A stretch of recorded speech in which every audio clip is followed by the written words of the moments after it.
Hi, everyone. Welcome to today's session. We are here today to talk about media and network quality. Really glad to have you with us today. If you did not join us earlier in the week, my name is Sarah. I'm on the tech strategy team here at Microsoft. I'll be your host today and over the next couple of weeks. And if you are coming back again today, it's nice to have you back and in the crowd with us again.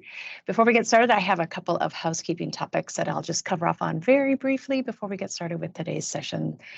We do have a jam-packed couple of weeks that we have planned for you, a couple of exciting topics.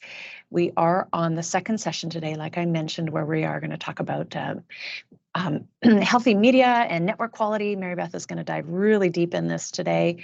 So we've got a lot of great things we're going to talk on today. And then next week, we're going to dive on very, very specifically on the topic of phone. So we hope you'll be able to join us for that. We're going to start off on Tuesday, 8 a.m. bright and early Pacific time, where we'll talk a little bit kind of visionary, art of the possible, talk about phone, what is it? We'll talk a little also about personas as it relates to phone. And then on Wednesday and Thursday of next week, we're going to get a little bit more technical. On Wednesday, we'll talk about advanced calling scenarios. So here you can think about things like call queues, auto attendance, E911. And then on Thursday, we'll actually put hands to keyboard. One of our folks will talk about, how to actually set up an auto attendant, a call queue, and show you what that's going to look like. So do a live demo on the spot. So no pressure there for that person. Those should be pretty good sessions all next week. And then the following week, they're going to dive into talk more specifically about devices. So again, starting off the week on that Tuesday, the 25th, sort of on a visionary level, where we'll set the stage around what we have available devices wise and what the devices experiences looks like for folks. And then on the Wednesday and the Thursday, again, diving a little bit deeper with actually deploying devices, the steps that it's going to take to deploy those devices. And then on Thursday, what it would take to monitor and manage those devices once they're out in the environment. So really a lot of great detail that's out there. I do want to stress, while we would love to have you join us for any and all of these sessions, I think they're going to be really fantastic for you. Certainly not a requirement to attend them all. We all are asking a lot of time from you for these sessions. These are each 90-minute sessions. We will be recording, just like we are today. We will be recording all of them, and we're going to be posting these recordings, and I'll tell you where to get those in just a second. But we would love to have you join us for all of these sessions. It gives you the opportunity to ask questions as we go and get all of those details. So please feel free to join us if you can. Those do start at 8 a.m. Pacific, so please translate for your local time. I mentioned a moment ago how that we will be posting the recordings. We'll also be recording the decks that we share, and you can find those out on the Superheroes community. So here are some quick instructions on how to access that Superheroes community, and my friend Hermie will be posting some instructions in the chat as well. I will be reiterating these instructions at the end of the session, so please do not panic about trying to document these. We will be resharing them towards the end. But the first step in accessing this community is giving us your consent. We take your privacy very seriously here at Microsoft, and before you can access the community, you will need to just provide us with your consent in order to access the community. So go ahead and you click on the slides you see on the screen here to give us your consent. So click that link. By doing that, then you'll be able to access the Superheroes community, which is step 2 there. And it will take us a day or two to give you access to the community. So just a tiny bit of patience to allow us the time to give you access. But once you do have access, you'll be able to get in here, access the files, where you'll be able to get the deck, like I mentioned. They'll be stored in the Files tab that you see here in the little screen capture. And then the recordings will actually be stored out on our Superheroes YouTube channel, and you could click on the link you see there to access those. I did post Tuesday's session already out on the YouTube channel. It's under the Converged Communications Customer Hub playlist. So if you want to hit that site, you should be able to access that. So just wanted to let you know that's how you can access all of these great materials that we're sharing with you right now. And again, I will reiterate this information at the end of this session. So please do not worry about having to jot these details down quickly as I'm talking. I know it's a lot of information, and the same information will be in the chat as well. All right, couple of quick housekeeping tips and tricks. We will be keeping you muted just for the duration of today's call, just to avoid distractions. But you absolutely, we'd love to hear from you in the chat today. If you've got questions as Mary Beth is talking, we'd love to hear from you. We've got a couple of great SMEs out there just waiting to answer your questions. So don't hesitate. We'd love to hear from you as we're going through the session today. Please go ahead and post your questions that you've got in the chat, and we'll get those answered. Once we do get to the live Q&A, we will stop the recording again just for privacy reasons, and we'd love to hear from you. We will allow you to unmute at that time, so if you'd like to ask a question, we'll just ask you to raise your virtual hand. We'll call on you one at a time. You're welcome to come off mute and ask your question. And then, like I mentioned, all of the recordings will be on that Superheroes YouTube channel, and I'll reiterate those instructions at the end of the session once we get there. Okay, I'm going to stop talking and pass things over to my very, very good friend, Mary Beth Kirk.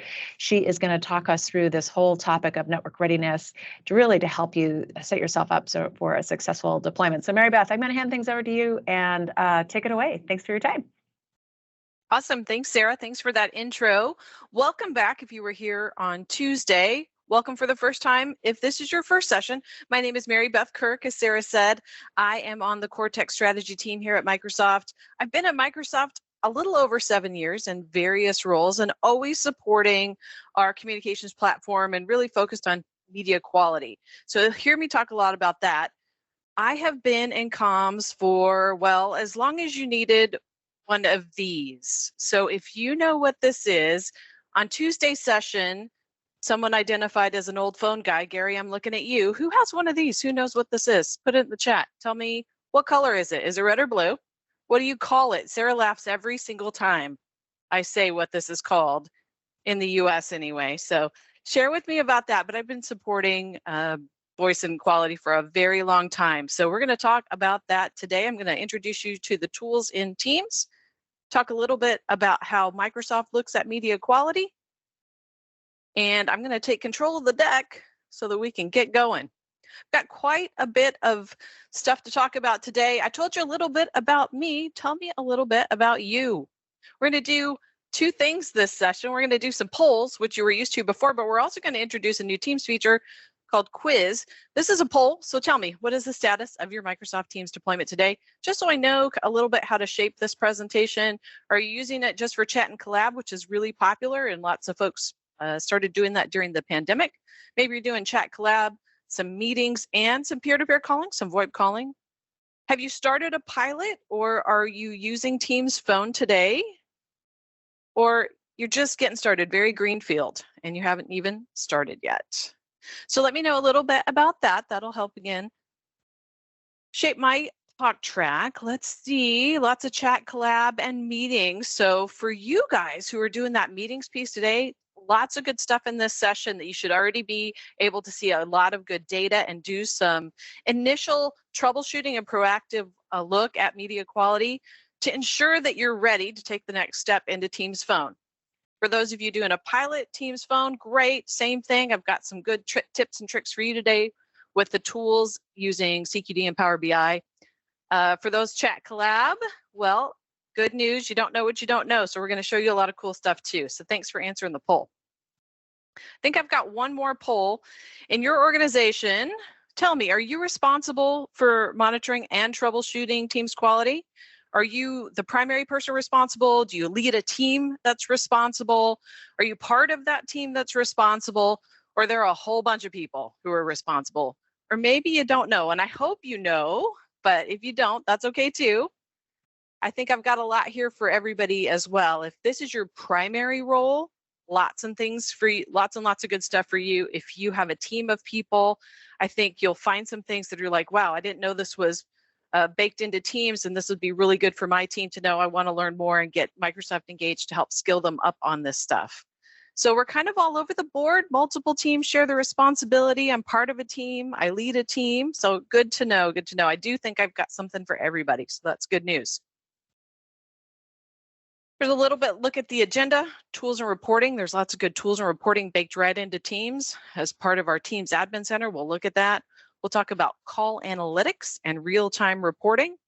We'll talk about the call quality dashboard. And then I want to level set a little bit on quality foundations. Sometimes we kind of put the cart before the horse, as they say, and we show a lot of the fancy tools and all the data, but we haven't level set on what does call quality mean? How does Microsoft look at quality? How does Microsoft rate a call as poor? What are those key indicators that I should be looking at as an admin? So we'll talk about that. I'll do a simulated demo. It's hard for me to do a demo in a live tenant that has enough traffic in it to make it interesting. So I've got kind of a simulated demo towards the end, and then we'll do a call to action. So hopefully that sounds good. So getting started, talking about quality first. I love this image. It is really setting a picture about how foundational quality and reliability are to any voice platform. I mean, we're talking about Teams today, but building good quality foundation for things like meetings and calling and phone are super important. And we have pillars that represent that. We've got media quality and reliability. Recently this week, I heard somebody refer to quality as the experience. If you like that word better, great. But what is the experience? What is that quality like and the reliability? What kind of user feedback do we get from our users? Are they using the tool and how do they feel about it? We want to do some proactive analysis so that we're not always firefighting all the time. We want to be able to look proactively and get in front of some of these things before they escalate. And then the adoption and end user satisfaction. We can do all of those first three pillars, but if people aren't using the technology, well, then we don't really get a good return on investment. I pushed for this session to be early in this series because I feel like putting it first is so important. Quality is really super foundational to all the things that you'll do as you go on this journey of phone and rooms and devices and Teams phone. Phones have been around forever. They've been around for over 100 years. Your users expect them to work. When they pick up the phone, they should hear some dial tone. They should be able to call whoever they want to call. They really don't have a very high tolerance for when it doesn't work. Unlike other technologies, I think when you introduce a new technology and they feel like, well, I understand it's new. Maybe there's some glitches here. With phone, that is not the case. They expect it to work. Your executives expect it to work. And so optimizing, being very proactive about your engagement with your call quality is super important. That's why we're here today. So let's get started talking about tools and reporting. There's lots of good stuff already baked in. We have rich reporting on usage and quality. I'm going to talk about both because they're kind of two different things. Usage is the how many, how much, how many calls, how many video sessions, how many users, how many minutes. Quality is how was the user experience. I talked about already proactive monitoring and reactive troubleshooting. You can do both through the tools that exist today. I want to get you in a more proactive rhythm to avoid the reactive troubleshooting, but it's the nature of the beast. We're going to end up doing both. I mentioned there's usage reports. We're not going to focus a ton on that today, but I will show you a couple of slides, or at least one, showing you usage reports. You can do things per workload.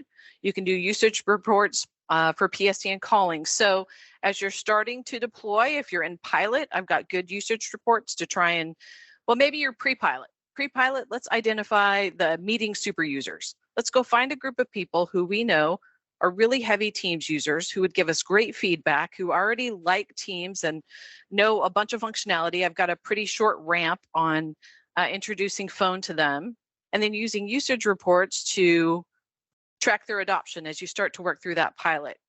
If you're just deploying meetings, we had some folks that were early and just chat and collab. If you're just starting to test out meetings, same thing. Let's look at those usage reports to analyze where we have the most traffic. Let's focus on those folks for some readiness. Let's then turn those into our super users and make them our Teams champions. Call quality, again, is where we'll spend the bulk of our time. We'll talk about call analytics for individual troubleshooting. We'll talk about call quality dashboard for trending information across the entire organization. And then we'll talk a bit about CQD with Power BI. We started using Power BI, I don't know, maybe a year or two ago now. It doesn't seem like it was that long ago, but time flies. Putting together call quality data and Power BI has really elevated our ability to troubleshoot and provide good and actionable reporting.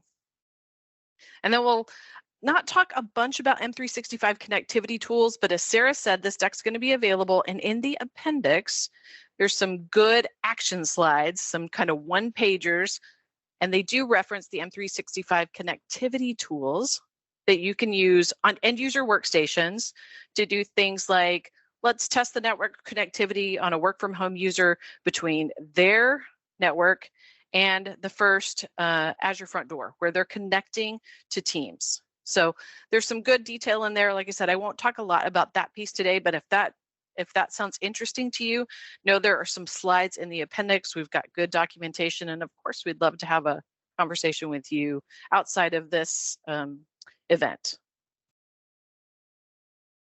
Analytics and reporting, those are those usage reports. So notice that it's in the Teams Admin Center. You can kind of see in that screenshot there.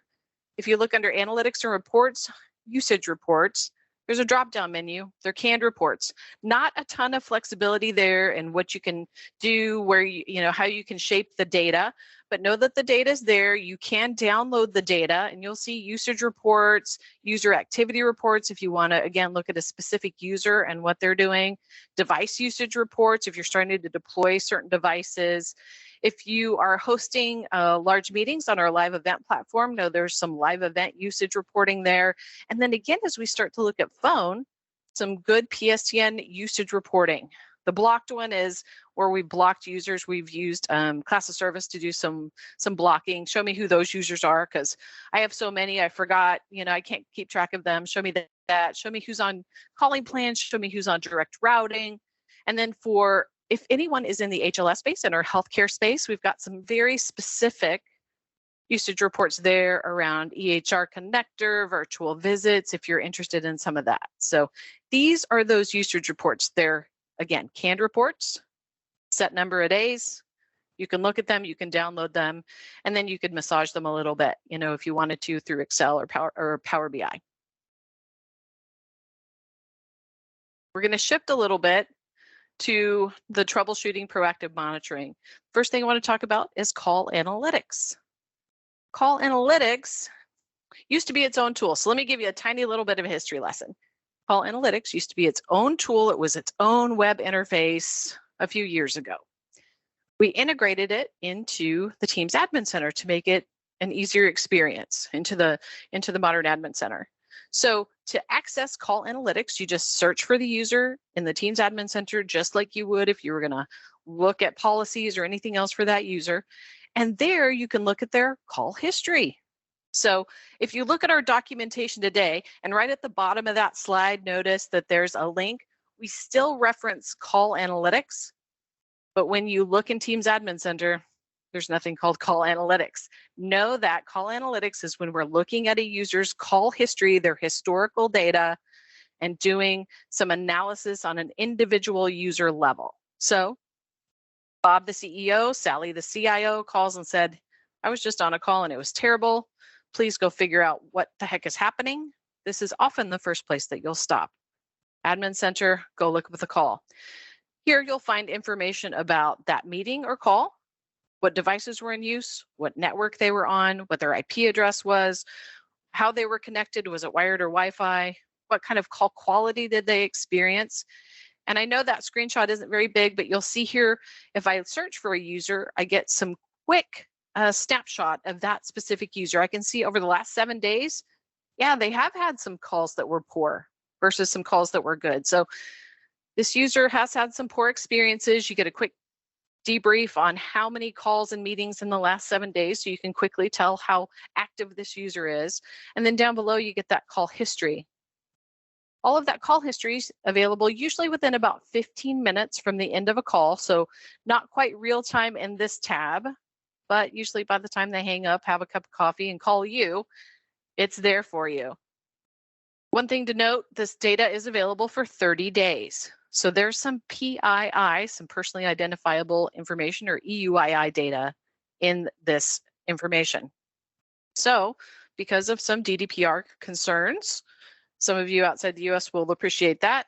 We have to scrub that data within 30 days. Doesn't mean the call goes away, but You'll lose some of that PII data. Hopefully you're not troubleshooting an individual call that was more than 30 days ago, but no, this specific tool is a 30-day tool, and it's often the first place you'll start. A lot of times if you open a support ticket on a meeting, they'll ask you for this information. So quick example, I pulled up this user. I see in their call history they've had a call. If I click on that, I can see some additional information. I can see how long the call was. I can see that the audio for this call was classified as good. We're going to talk more about that. So take a little snapshot in your brain of this screen where this call quality says it's good. If you've been doing this for a while, you know that that can sometimes be a little bit misleading. Know that these are all icons. Let's see, I probably should get maybe this. These are icons. You can click on these. So for this individual user and this specific call, I can look at what device they were using. I can look at what system they were on. Were they on Windows, Mac, iOS, Android? What were they talking on? And how were they connected? Was it wireless, Wi-Fi? And if it was it 2.4, 5 gigahertz? Was it SAT?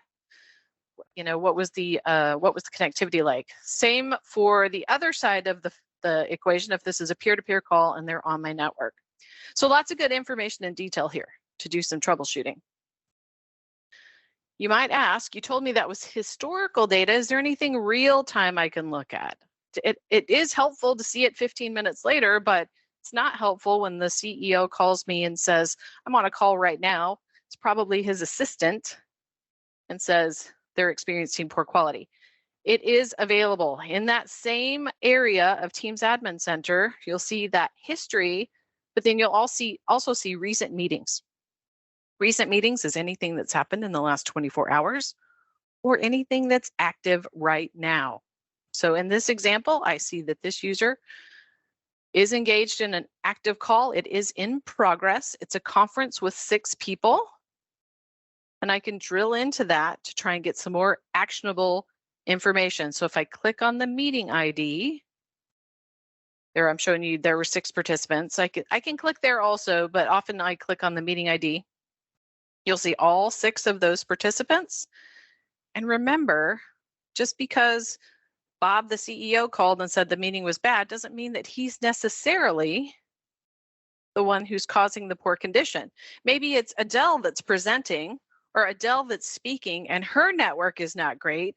So it's affecting Bob's experience. Bob isn't creating the issue, but he's experiencing the issue. He's the one that's reporting it. So it's super important to be able to look across the whole entire meeting. So you see all this information. You can click on any one of these users. If they're inside your network, you'll get some of that great immediate feedback on the network and device and all those things.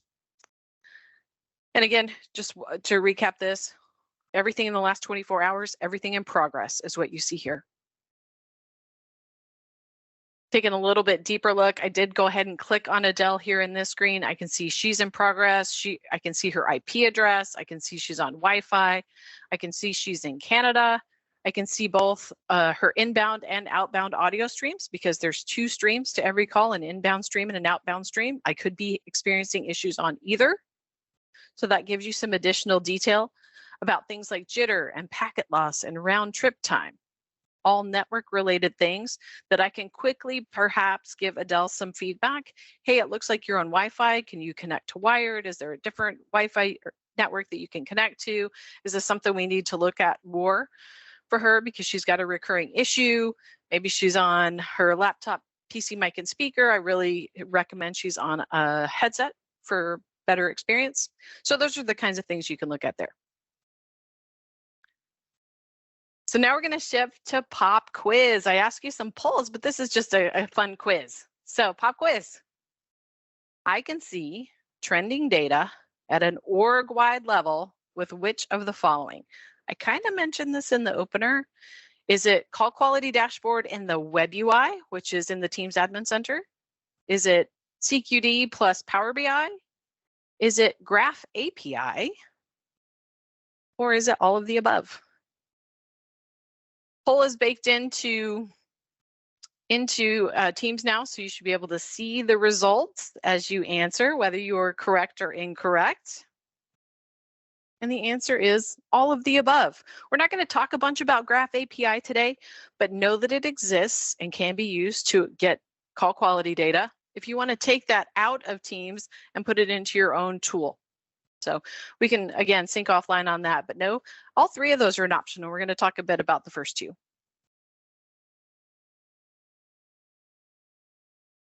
All right, let's get into call quality dashboard.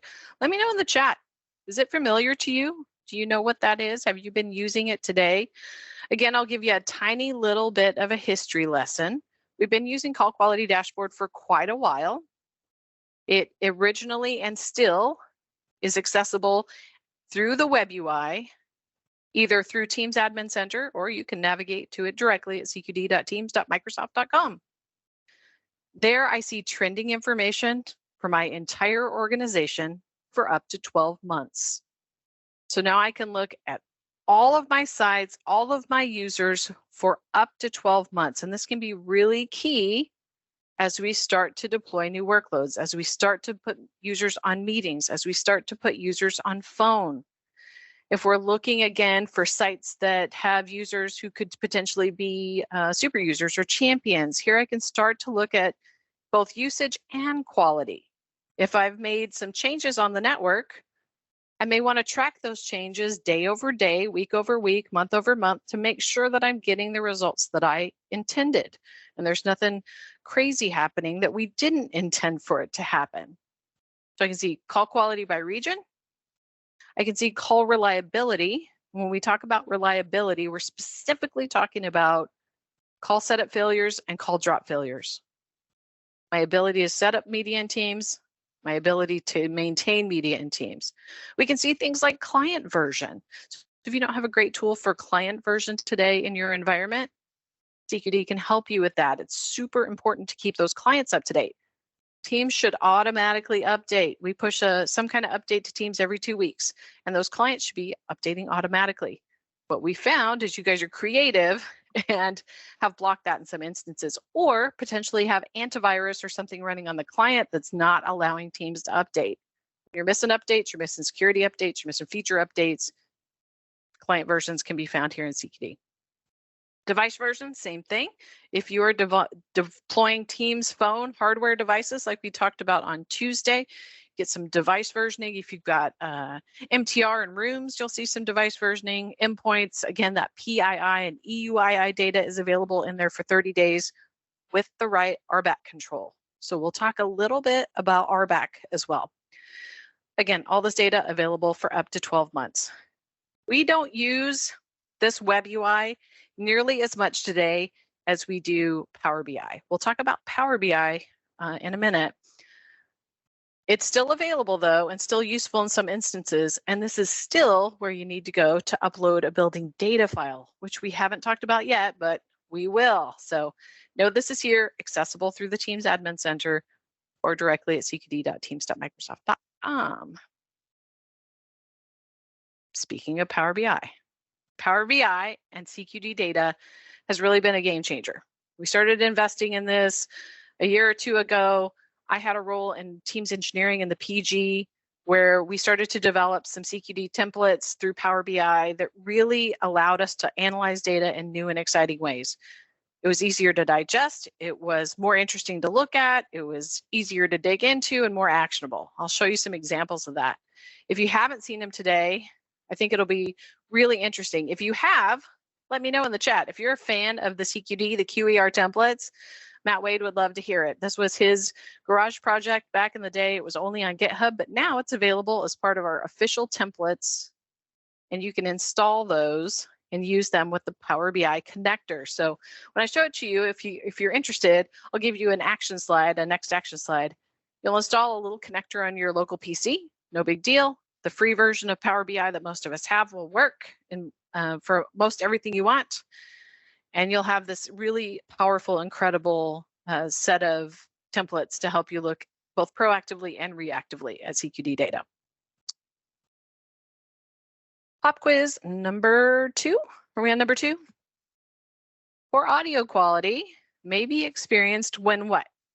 When callers are geographically far apart, when the caller has poor network conditions, when the caller hasn't had enough coffee or tea, depending on what time it is, maybe you need a cocktail, I don't know, or the caller is on Windows 95.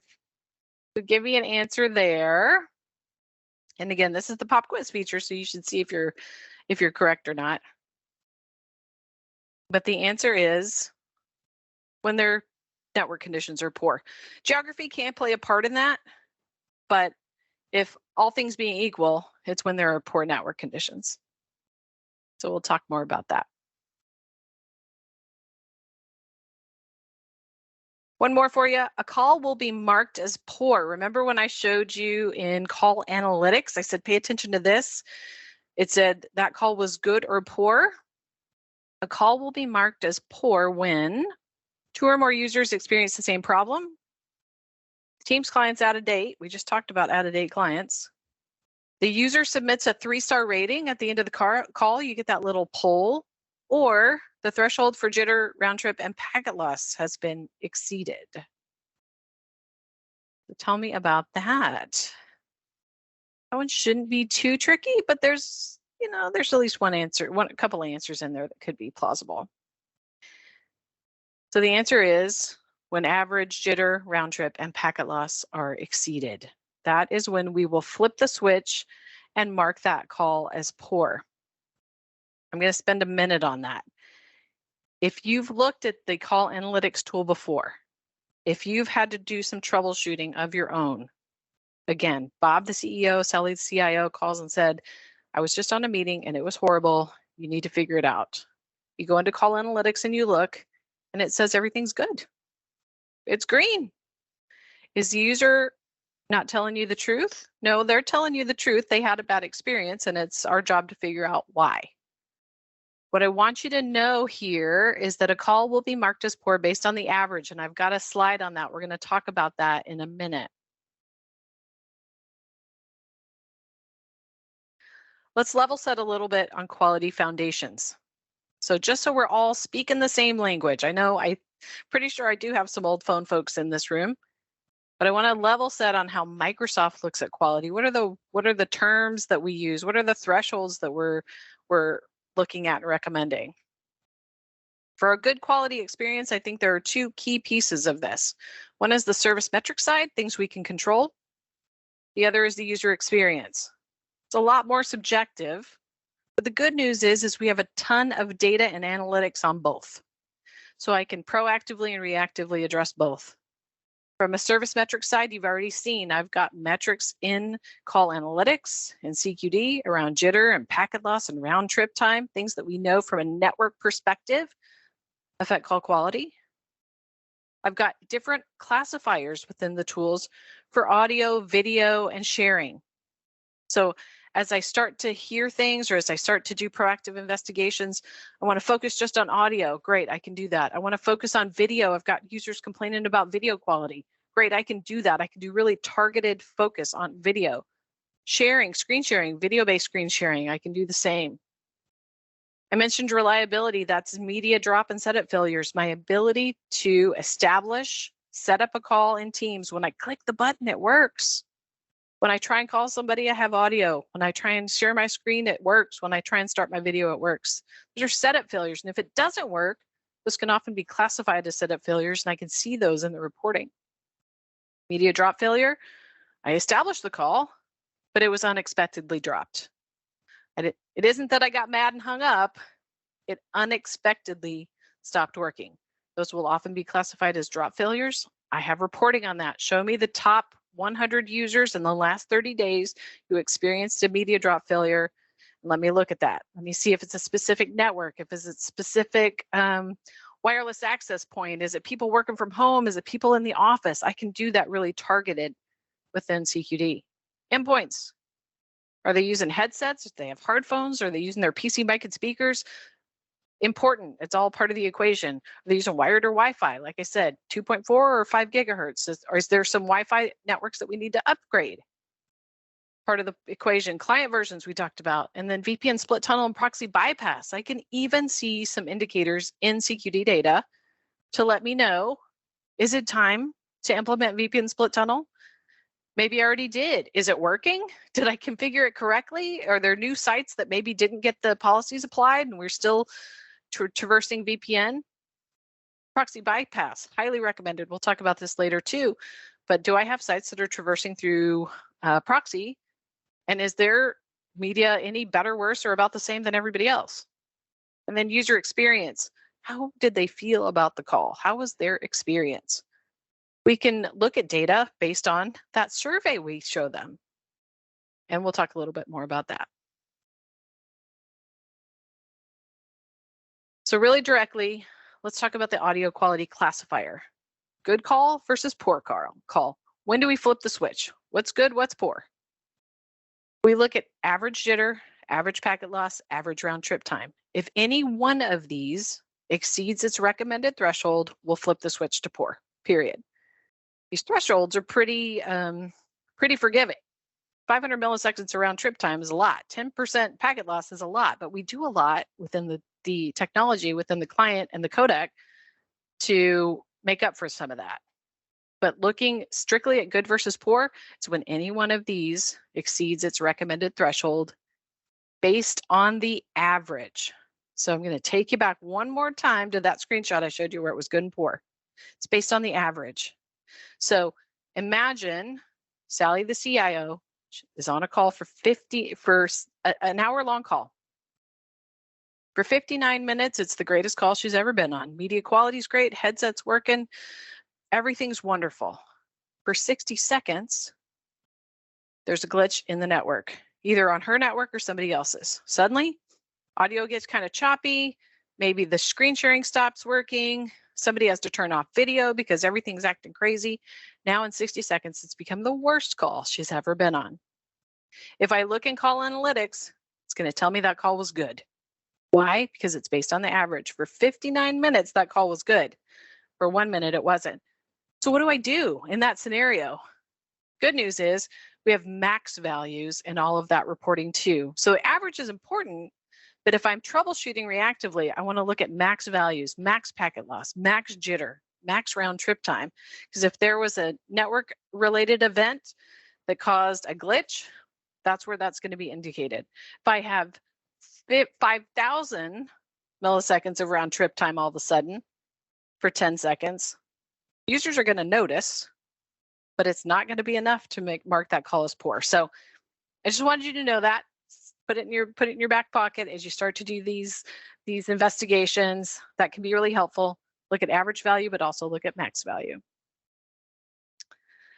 Talking a little bit about bandwidth and media. We can tolerate low bandwidth. We get questions about what our recommendations are. We can tolerate quite a bit of low bandwidth within the product, within the codec. What we don't do very well is low bandwidth plus poor network quality. Those two things together definitely do not equal good quality experiences. So know that these are the bandwidth thresholds, but if you've got good network quality, we can certainly do a lot within the product by decreasing bit rate, by decreasing resolution, by decreasing frame rate. Maybe it's not stellar performance, but it is absolutely enough to conduct business. So know that that's another reason why making sure you're ahead of the game from a network quality perspective on low bandwidth sites is super important. Good, poor, and unclassified. I spent a bunch of time talking about good and poor. Sometimes when you look at the reports, you'll see unclassified, and sometimes it's a fair amount. Where does that come from? It can be kind of frustrating. What's unclassified?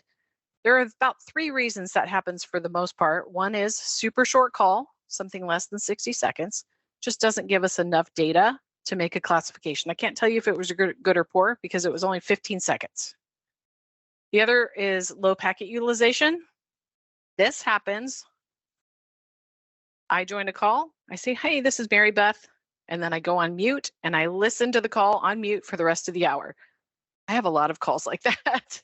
So I'm staying on mute. There's no data going back and forth. There's keep alive, but from a media perspective, I'm not speaking. So it can't tell you if my media was good or bad because there wasn't any. So no, that's another scenario. And then some endpoints just do not send a QoE report. And so we can't classify it if we don't get the information. So that's a that leads me to another question I get asked a lot, which is, where does all this information come from? You've already shown me a ton of information. Where does it all come from? Well, it comes from the client or from the device. At the end of every meeting or call, it sends a report up to the Microsoft servers. We analyze that, push it back into the SQL cube, and send it into CQD. So every device and client on your network is like a little network probe, always giving you great information back about network quality and experience. From an end user experience perspective, I said, hey, we have some information. Remember the scale slide? We have some information about the end user experience, and we do that through the Rate My Call tool. You've seen it. About 10% of the time at the end of a meeting or call, you'll get presented with how was the quality, 0 to 5 stars. Anything less than 5 stars, we're going to prompt for what could we have done better? Was it with audio, video, or presenting? And once they select that, they have the ability to provide verbatim feedback. They can type in the box, my call was terrible because of X. You have access to all of that data. I can run a report that says, show me the top 10 users in the last 7 days who rated a call with 1 or 2 stars. Let's go do some investigation there. Show me the top 50 users with 5 stars over the last 30 days so that I can make those my team's champions. As we start to roll out, I'm going to recruit them to be my super users. Anything 1 or 2 stars is considered poor here. So we talked about that good, poor classifier from a network perspective. Again, this is subjective end user feedback. How did I feel about the call? How did I feel about my experience? If they choose 1 or 2 stars, it's considered poor in the data. But anything less than a perfect 5, we're going to ask them for more feedback, and you can look at that.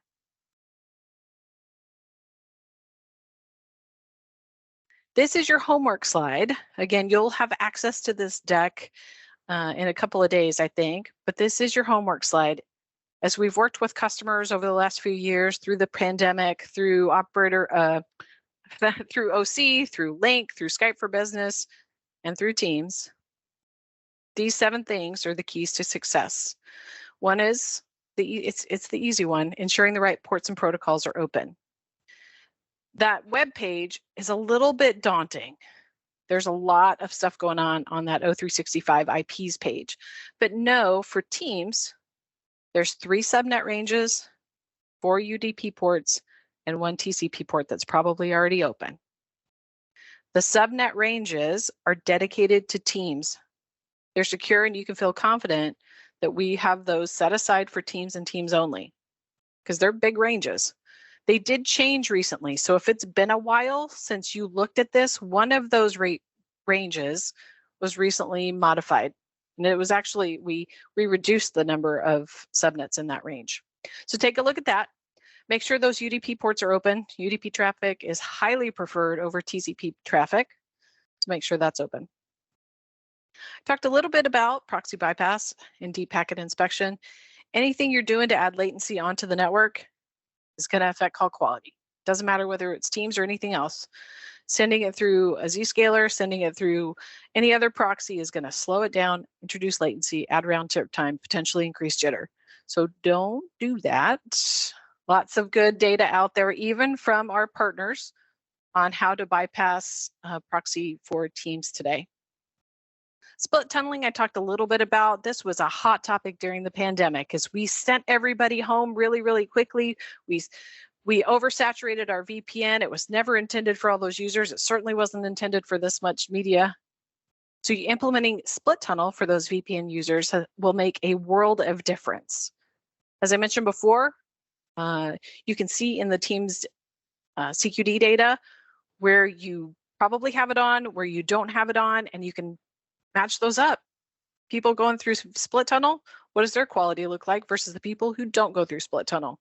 I can guarantee there's a vast difference. If you've got users complaining today, look to see if they're on VPN and consider split tunneling. Same thing, a lot of our partners in the VPN space have specific documentation on how to implement split tunnel on their solution. We have it as well, but don't take our word for it. Look at the vendor documentation as well. Local DNS resolution also became critical in the pandemic. So anytime you can do that, it will be very beneficial. Taking the shortest path to the internet, again, reducing latency, super important.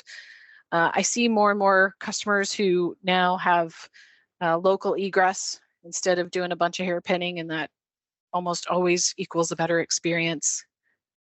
6 can be controversial. Quality of service. I say do this where it makes sense. It is not, I would say all of those things above it, pretty mandatory, pretty required. QoS, do it where it makes sense. If you know you've got great bandwidth and the network's strong, may not need QoS. It's sometimes a bit of a booger to implement, if I can say that. But you'll want to check and see if it's required. If it is, it will make a dramatic difference. You'll want to mark QoS on the inbound and outbound stream because we lose it on the internet. Again, we've got good documentation there, and we're happy to help you if you need help with that. But do some analysis, figure out where you've got good bandwidth, look at network health, and then let's definitely prioritize traffic over other things where we know that we could potentially have a problem. And then kind of last but not least, I mentioned this when I was talking about client updates, but excluding antivirus and DLP scanning. This doesn't get nearly enough attention, but we do find that it's a problem.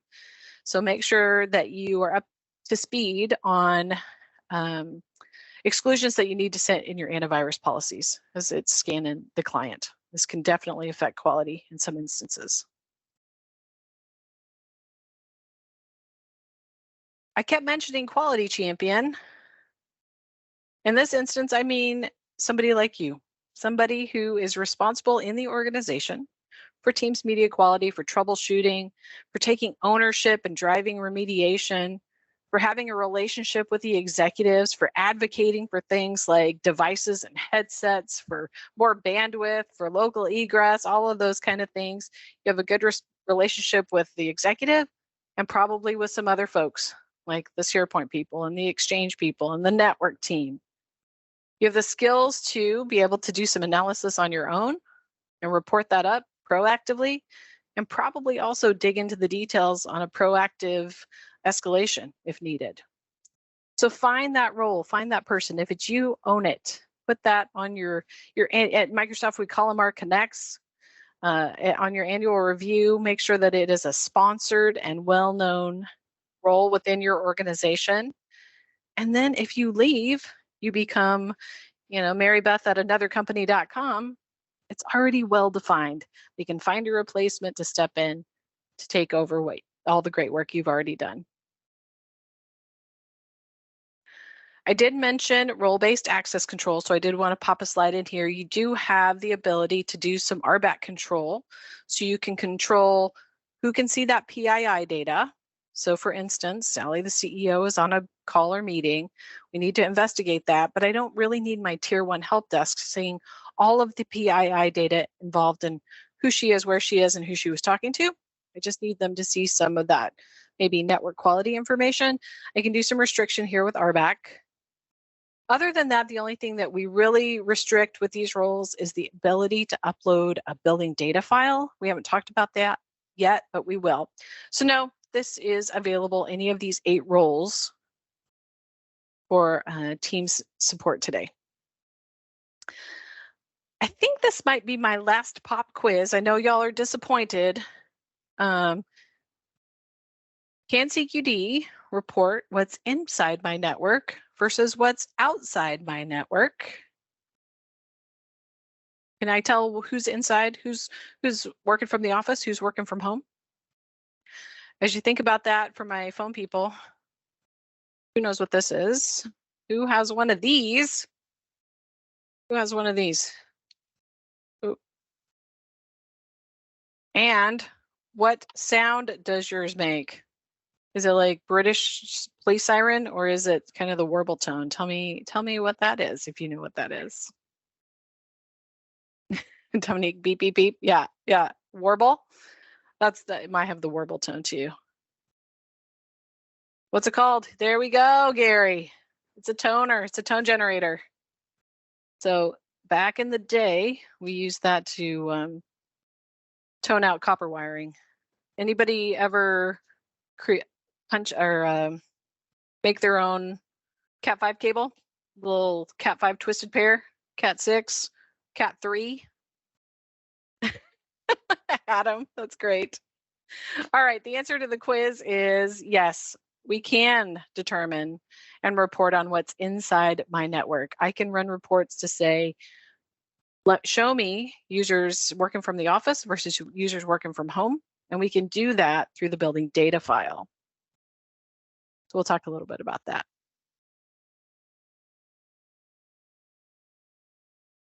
Building data file. By default, everything is outside the network. CQD can't magically tell you what's inside the network. So by default, everything's outside, external, unmanaged.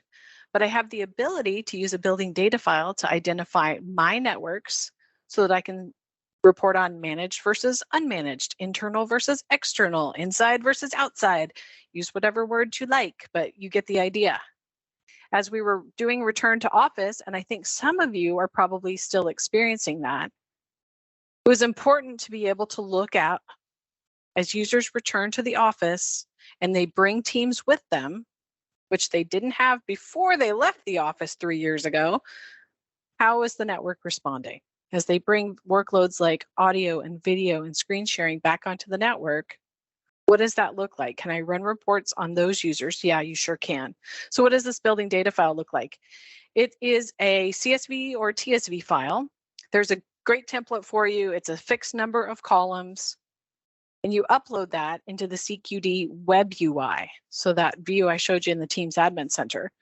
It's a living document. You'll want to continue to iterate on it. Only one copy can be active at a time. So as you onboard new sites, as you make changes in the network, make yourself a note to go update the building mapping file.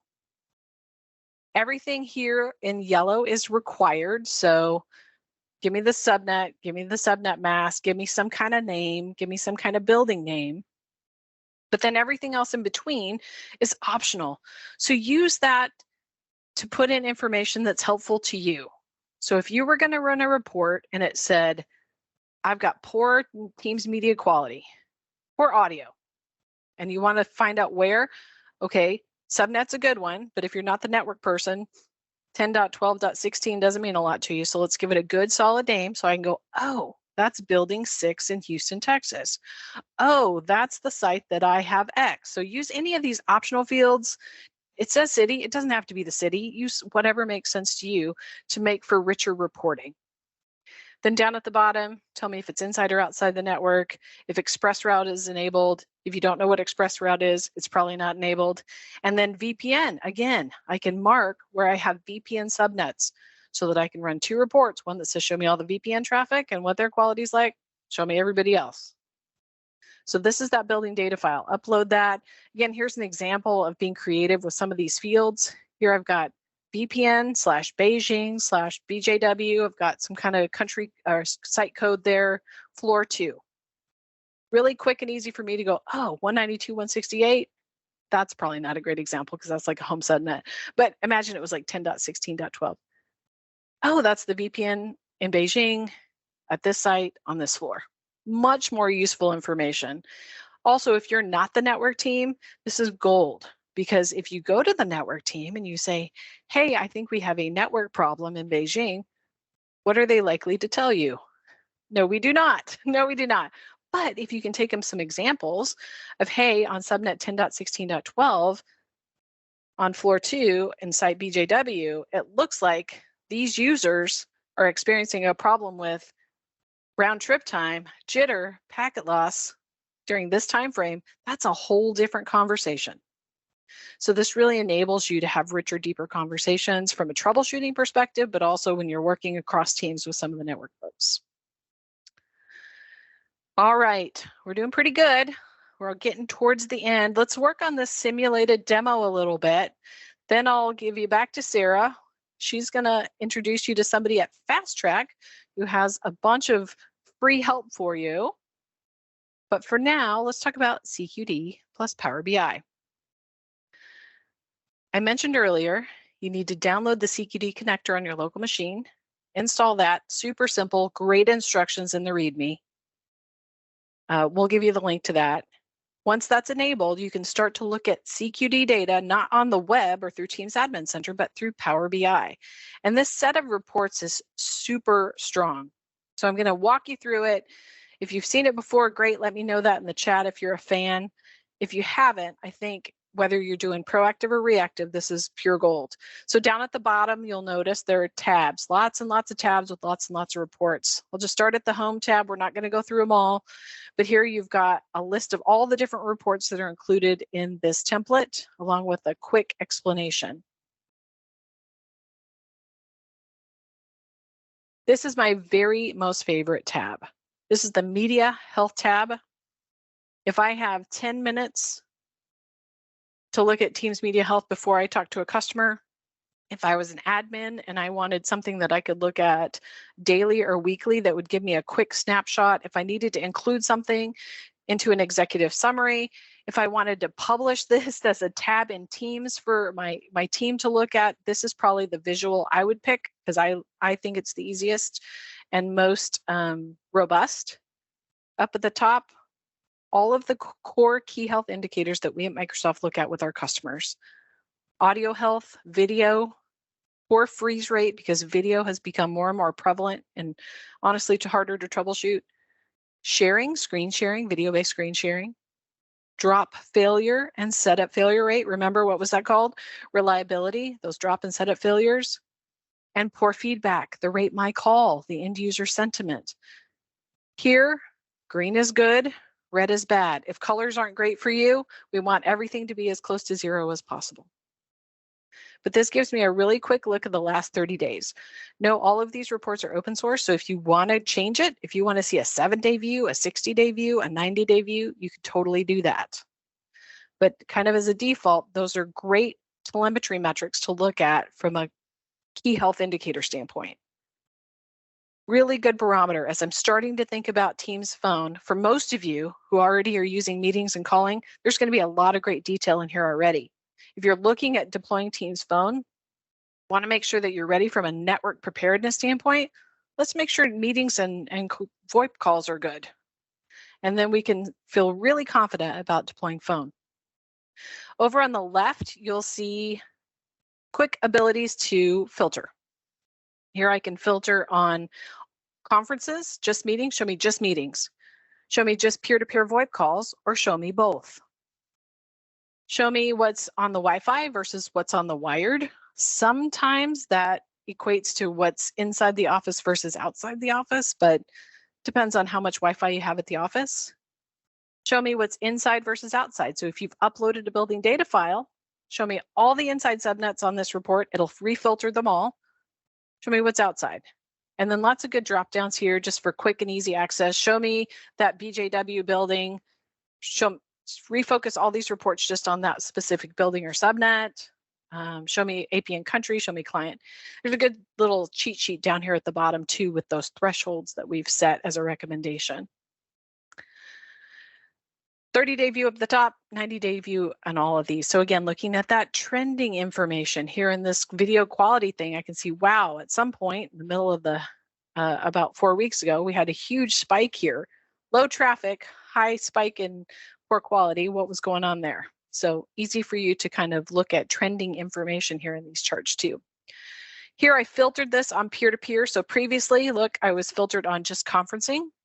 This is all my users and all of their conferences across all of my sites, even at home.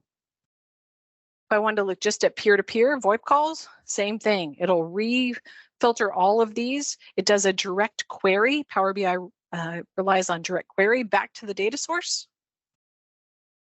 Repulls all the data, refreshes all the visuals. Now I'm just looking at peer-to-peer calls. So it can be interesting to compare those two. If I want to look at a particular client version, I could do that. So I've got users complaining about iOS, Android, MTR, Citrix, VDI. I can start to get really specific about a certain client version as an example.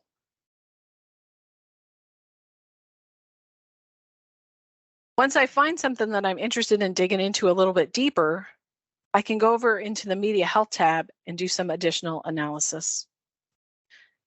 Same kind of thing. I've got some filters over here. Up at the top, I can see wired versus Wi-Fi, Wi-Fi 5.0 gigahertz, 2.4, just like I was talking about before, that reliability data.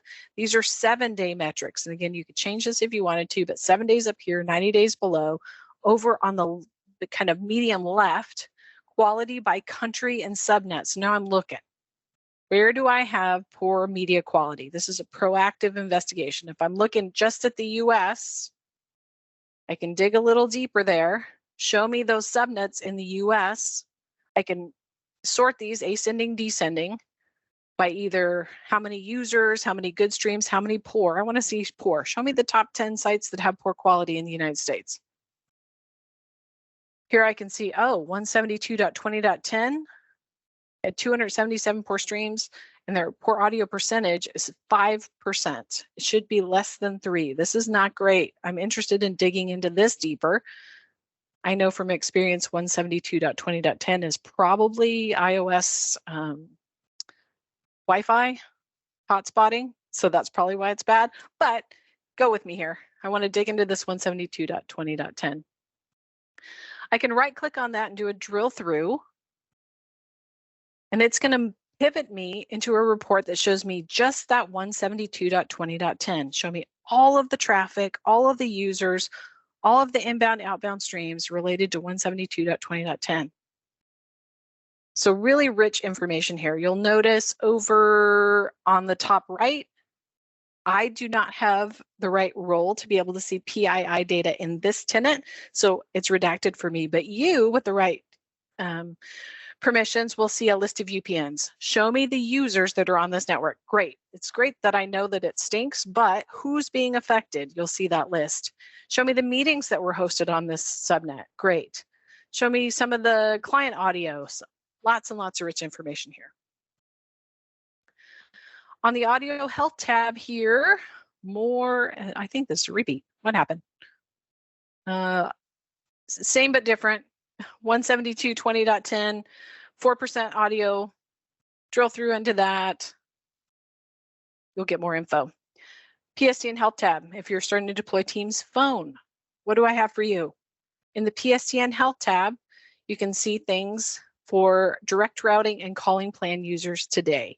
So I can expand this out. I can see across here the poor audio, setup failures, drop failures, all those core KHIs I was talking about, specific to users on direct routing, specific to users on calling plans. And again, I can do that drill through functionality to do deeper investigations where I need to. But I can see down at the bottom with the proper permissions, top 10 callers by call count. Who's using this? Top 10 callers by minutes. Top 10 callers by poor call count. So show me those top 10 who are not having a great experience. Let me go check that out. And then also some calls by country if you want to do some kind of hot spotting. We talked some about VPN, and I promised you that you might be able to see who's using VPN, who's not, who's got poor quality, who doesn't. There's a good cheat up here, cheat sheet or reminder about how we look at this data. What is estimated VPN? And in CQD, how we can estimate that VPN. Again, here you'll see those who are using it versus those who aren't, and the corresponding quality. For this tenant, clearly, these are the 0 is not using VPN, the 1 is yes using VPN, and there's a big difference between those who are and who are not. Nice heat map down at the bottom so you can see where those users sit, and you can start to do some focused implementation of VPN split tunnel. We're almost done, I promise. TCP versus UDP. I mentioned this earlier. Heavily prefer UDP. We will not let a call fail if UDP is not available, but due to its nature, it is by and large the best quality experience. So unblocking those 4 UDP ports is critical. If you don't, we will fall back to TCP to maintain the call, but it is likely not to be the best experience. Marry that with some other network related problems like latency or packet loss, and it's not going to be a great experience. But this is a great report to tell you really quickly how it looks. Here we've got 99% of the users using UDP, but I definitely have some We're still falling back to TCP with turn TCP, multi-turn TCP. What is that? I've got a note up here for you that explains that a little bit better. But I can start to dig into that. Who are these users? Where are they at? And how can I fix this? Clients, I promised you could look at some client information. You can sure do that here. I can do a drop down and look at just Windows, just iOS, just Android, just VDI to see if my clients are updating properly.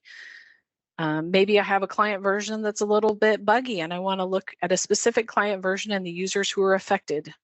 I get client information. Show me the UPN of the users with this particular client version. Down at the bottom, show me users who have detected insufficient CPU. Now, if you were listening to some of the recent announcements, the new Teams is optimized for lower end machines, and we should have less CPU impacting events. But until we do that, this is a great report for you to look at. Last but not least, where are my troubleshooters? Those of you who have to troubleshoot why Bob, the CEO, or Sally, the CIO, had a bad meeting or call. This is for you. They call. I mentioned you could look at call analytics, but look at this. I can look by UPN, Bob at contoso.com, show me all of his calls for the last 28 days.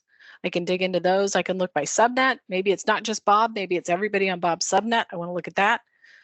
Filter by public subnet, filter by ISP name, filter by conference ID or meeting ID.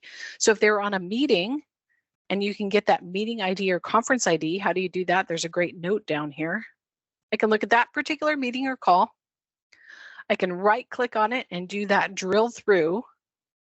And when I do that, I get an enormous amount of information about this particular meeting or call. I can see when it started, when it ended, what kind of media was used. Was it audio, video, sharing, or some combination? Where was it hosted? What tenant was it hosted on? And in what part of the world? Because it matters. I can see how many users were there. In this call, there were 96 users. 89 of them were authenticated. 7 were anonymous. We can see 5 users were impacted by some kind of event, and 2 of them actually registered a drop failure. With the right permissions, you'll see all those UPNs.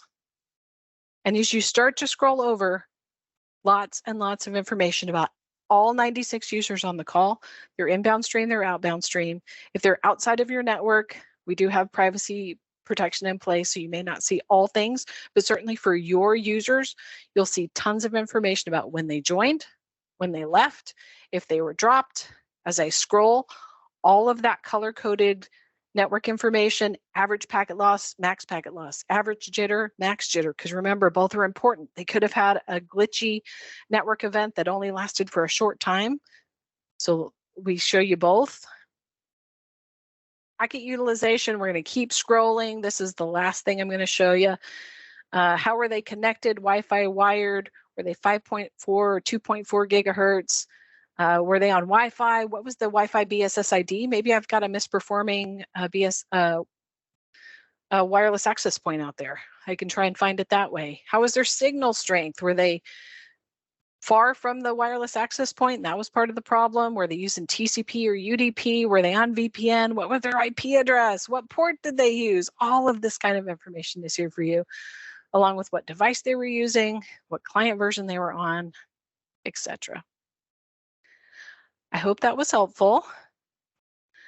I am going to hand back to Sarah. I think I've got just a few resources for you. Remember, you do get a copy of this deck. Highly recommend adoption.microsoft.com as well as Teams Academy. Know that Teams Engineering is updating the assets on Teams Academy. 100% free resource. There are videos and copies of the deck for you to digest kind of offline, as well as those network connectivity tools I was looking at. So if you want to test from your PC out to the first Azure front door and back, you can do that. You can get some good telemetry on a client side analysis. You want me to do this one too, Sarah? All right. Last but not least, this is your action slide. If you loved what I was showing you, if all of those Power BI templates look like exactly what you're needing, this is your action slide. Go download the templates, QER PBI templates, aka.ms/QER PBI templates will get you the download. It's got a great README that'll show you how to install the the connector on your machine. It'll include the templates. And like I say, I would be shocked if most, if not all of you, have some kind of data to look at today if you're doing meetings and calls. So get that going. You don't know what you don't know until you start to play with it. Start to play with it. If you have questions, we'll welcome those in the community. And heck, I'd love to connect with you directly. All right. That was amazing. Oh my God. I told you it was going to be a good one, folks. There's so much great information here. So good. Perfect. Okay, so I want to just take a few moments to introduce my pal, Martin, who is going to talk about an outstanding resource that complements very well what Mary Beth just talked about in the Fast Track team. So Martin, if you want to take a few minutes to talk through what you have to offer that can support our customers through their phone journey, that would be great. I'm going to turn my camera off and let you talk, and then we're going to transition into Q&A. So while Martin's talking, folks, if you can think through questions that you'd like to ask Mary Beth about today's topic, she's going to be on the line here. So Martin, take it away for a few minutes, and then we'll come back and do Q&A and just round things out and let people go for the day. Fantastic. Thank you, Sarah. And again, thank you so much for the invite. Always a fantastic time listening to Mary Beth talk. It's just overwhelming the amount of information that even I still learn like every time I attend one of these sessions. So it's just amazing to hear. I appreciate the chance to come and talk. There's so many things that we discussed today. And I think probably the biggest question that a lot of you have is, how do I do this? How do I get involved? You know, there were so many pieces that maybe I didn't get a chance to write down everything at once. Or maybe the thought is like, I really want to start deploying this, but my organization isn't ready. We're not necessarily ready to deploy Teams Phone directly. What if there was a resource or a way to help us like step by step guide us through all of these pieces and actually do all of the things that Mary Beth talked about together? Well, we have a resource for that, and it is something that you already have available to you. It's Microsoft Fast Track. Some of you might have already attended a Fast Track before and gone through the process. For those of you that haven't yet, let me tell you a little bit about it. It's something that I'm really excited about. I'm really passionate about. I love coming and talking to our clients about this when we have these call sessions. When we started moving into the cloud space, we heard that from a lot of our clients that, you know, we really want to take advantage of, you know, the new cloud licensing, but it's really expensive. It's really costly. There's a lot of time dedication to it. Maybe we don't really have the resources. So Microsoft said, what if we did it for you in terms of like, what if we had a system that did all of the preparation with you hand in hand, step by step, that brought all of that fantastic Microsoft knowledge, all of those tools and resources that we use. What if it was something that we just offered to you? And what if we offered to you for free? Well, that is the Microsoft Fast Track.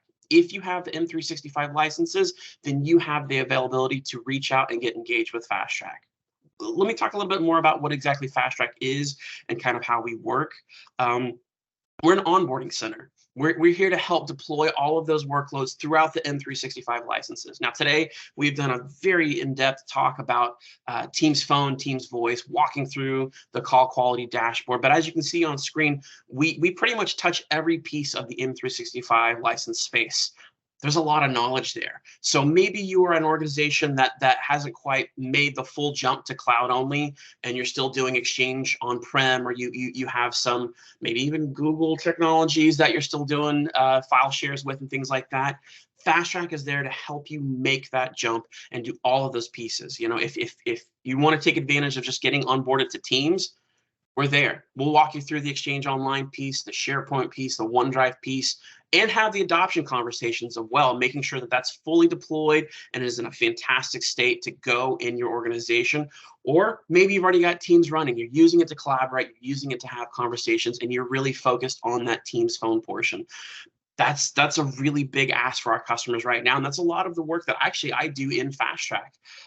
We have those conversations with our customers, you know, the network preparation, you know, what ports need to be open? What are the proxy settings that we need to have? You know, is there something that we need to be, you know, on top of when it comes to like our calling plans or E911, configuring those voice policies, all conversations that happen in Fast Track and can happen today.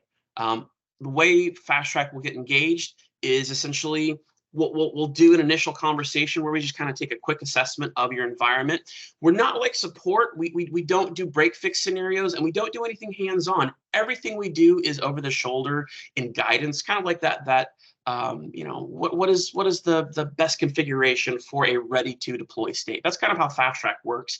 So when you get engaged with Fast Track, you'll do an assessment. We'll call out any pieces in your environment that maybe need remediation, and we'll be there to help you do it step by step. Again, hand in hand, over the shoulder, sort of, walking you through all of the pieces to make sure that everything is deployed secure. Governance and security is a big conversation right now, and that's something that's very important to Fast Track, all included. I think one of the biggest things that actually I'm working through with a lot of my customers right now is the call quality dashboard. And as Mary Beth said, walking through, the question of what's important to your organization for the subnet. When you start identifying, internal, external, what do other organizations do? I think that might be one of the biggest questions that I hear from a lot of my clients. What does everybody else do? Well, that's where Fast Track comes in. We have those best practices. We have that knowledge to just say, hey, here's what we see. Here's what we recommend. Here's the configurations and settings that we know are going to make you be successful. Here's what we see day in, day out that will make sure your organization is ready for all of this, and then be there for the launch. All of those onboarding pieces are acceptable in Fast Track. All good conversation. Again, we're not necessarily a hands-on. We don't go under the hood or do like a working session where we take over your screen. Everything will be done with an admin from your organization. Again, over the shoulder is the best way to put it. But that being said, I always tell all of my clients, ask any question you have, because I promise somewhere in Fast Track there will at least be someone that knows where to go or has the right documentation to at least get you started. So please, ask away. That's the best way that we all kind of learn together. Even if it's something that we say, oh, that's going to be probably best for support, we'll never leave you in the dark. Fast Track has those tools and that knowledge and just kind of that help that a lot of organizations need. Oh, sorry, went too far. I will be around in chat. If you have questions of how Fast Track works, what are some of the workloads, what's the best way to get engaged, I'll be sticking around in chat. Sarah, thank you so much. I was looking for that slide. Yep, I figured you were. We've actually kind of done this fantastic sort of process with the Customer Hub, where we've eliminated some of that pipeline that you have to go to get to Fast Track, and we've made it direct. We've made it very easy. As you can see on screen, there's a link and a QR code. Scan that, and you'll fill out a short form. Harumi, thank you for posting that in chat as well. Boy, it's taken care of. Fill out a few questions about your organizations, what you're looking to do, and we will have the right resources reach out to you, so that way you can get engaged with Fast Track as soon as possible. And again, if you have any questions or just wondering, hey, what about this? What does Fast Track suggest? Is this right for Fast Track? Throw it in the chat. I'll be around. Great. Thanks, Martin. That's wonderful. Thanks, I love having you come talk, because I think that one of the great things about Fast Track is that it is a benefit that folks already have access to. We're not trying to sell anything. It's not, it's not like, hey, and if you want, you can pay for this additional service. No, it's something you have access to already just by virtue of being a Microsoft customer. So it's fun to be able to talk about this benefit that already exists, that's already out there. If you need support, we're here for you. So all those great things that Mary Beth talked about today, Fast Track and folks just like Martin are there to support you. So if you should need that help, we're here for you. Okay, I am going to transition us into Q&A, and because of that, I'm going to stop the recording just because of privacy. So I'm going to just do that right now.